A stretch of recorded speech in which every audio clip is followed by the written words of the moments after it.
Si on devait résumer la vie de la famille Sherbatov, le mot résilience serait le plus approprié.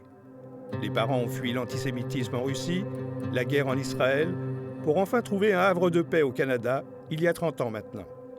Eliezer, l'un des 3 fils nés en Israël, va lui aussi connaître un parcours difficile. Il est devenu joueur de hockey globetrotter. Un jour, il veut retrouver les racines ukrainiennes de sa maman.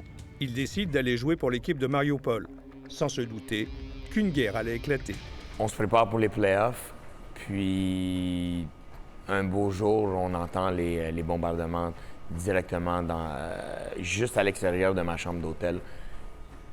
Puis c'est là qu'on a réalisé qu'il y avait une guerre qui commençait entre les Russes et les Ukrainiens. Durant sa quête identitaire, Eliezer va prendre une décision, lourde de conséquences.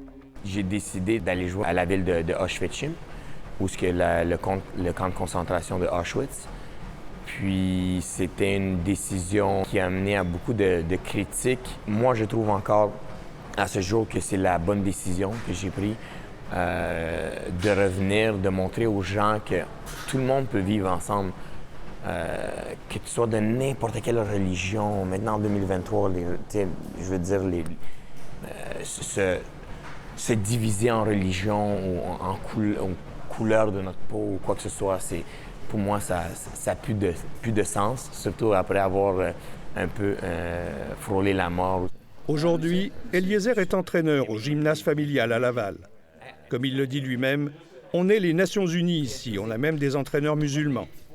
Son regard sur la guerre qui a éclaté dans son pays natal trouble un peu sa sérénité, mais son message de paix demeure. Je vois beaucoup de protestations palestiniens, russes, ukrainiens. Mais pourquoi vous ne protestez pas tous ensemble? Pourquoi on ne merge pas toute une protestation contre ceux qui prennent ces décisions-là, qui font en sorte de faire mal au peuple commun comme nous?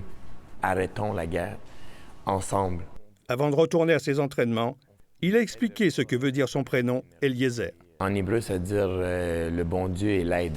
Si on peut trouver de l'aide, on va le prendre, puis de l'aide, on n'en a jamais assez. Ici Robert Frozy, Radio-Canada, Laval.